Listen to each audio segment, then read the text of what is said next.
Assalamualaikum warahmatullahi wabarakatuh.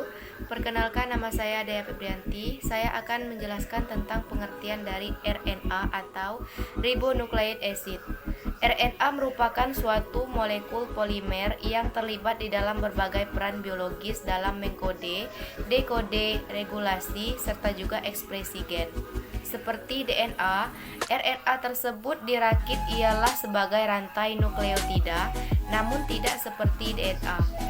RNA ini lebih sering ditemukan di alam sebagai untai tunggal yang melipat ke dirinya sendiri daripada untai ganda berpasangan. Bagian struktur RNA yaitu ribonucleic acid sama dengan asam ribonukleat, terdiri dari satu rantai polinukleotida yang pendek dan tidak berpilin. Tiap nukleotida terdiri dari gula pentosa atau gula ribosa dan basa nitrogen yang meliputi yang pertama yaitu purin, terdiri dari guanin dan adenin. Yang kedua pirimidin, yang terdiri dari citosin dan urasil. Yang ketiga fosfat. RNA menyusun 5-10% dari berat kring sel. Pada dasarnya, terdapat dua kelompok utama RNA yang menyusun makhluk hidup, yaitu yang pertama RNA genetik dan yang kedua ada RNA non-genetik. Saya, Delvira Marni Aulia, akan menjelaskan mengenai RNA genetik. RNA genetik memiliki fungsi yang sama dengan DNA, yakni merupakan molekul genetik yang secara keseluruhan bertanggung jawab dalam membawa segala materi genetis seperti yang dimiliki oleh DNA. Dengan kata lain, RNA ini berfungsi sebagai DNA. RNA genetik ini hanya dimiliki oleh makhluk hidup tertentu yang tidak memiliki DNA, seperti pada beberapa jenis virus. Baiklah, saya Amartya Seftier akan menjelaskan RNA non-genetik. RNA non-genetik merupakan RNA yang tidak berperan sebagai DNA. Kemudian, RNA non-genetik dimiliki oleh makhluk hidup yang genetiknya diatur oleh DNA. Pada makhluk hidup kelompok ini, biasanya di dalam selnya terdapat RNA serta DNA. Lalu, berdasarkan letak dan fungsinya, maka RNA non-genetik dibedakan menjadi 3 macam. Yang pertama, RNA duta, yang kedua RNA ribosom, dan yang ketiga RNA transfer. Assalamualaikum warahmatullahi wabarakatuh. Saya Seli Della Agustini akan menjelaskan tentang tipe-tipe RNA.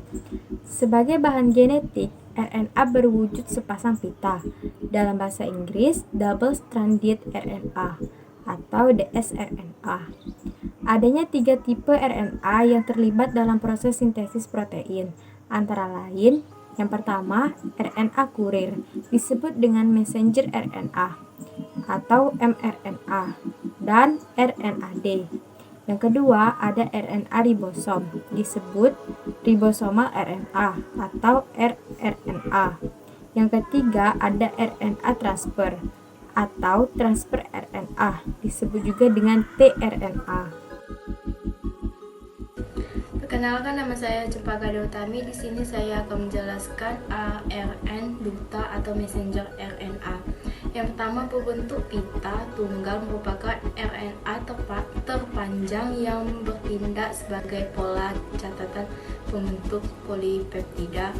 2. Dicetak oleh DNA di dalam nukleus. 3. Setelah mRNA selesai dicetak, setelah menerima informasi genetik dari DNA, mRNA keluar dari nukleus menuju ribosom dalam sitoplasma.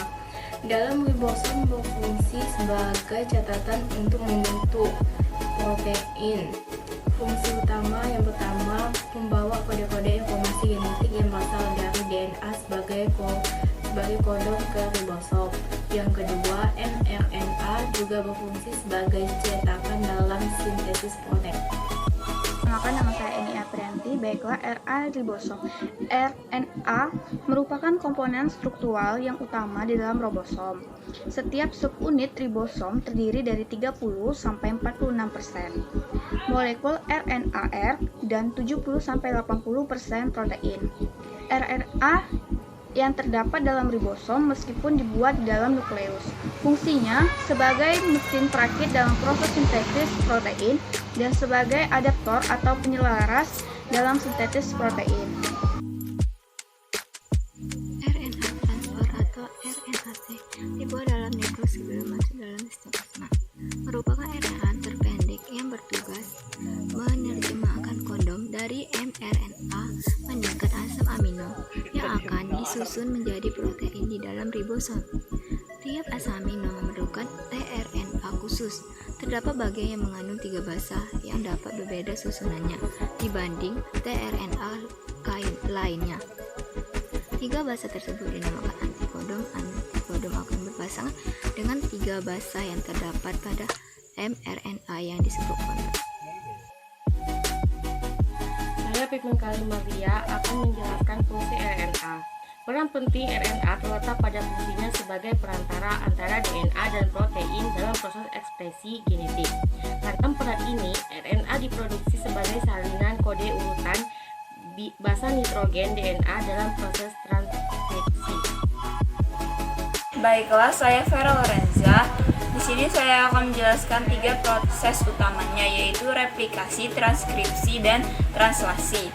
Tahapan pembentukan RNA. Yang pertama, mRNA atau RNAD yang telah dicetak dari DNA sense. Yang kedua, mRNA mampu menuju ke ribosom.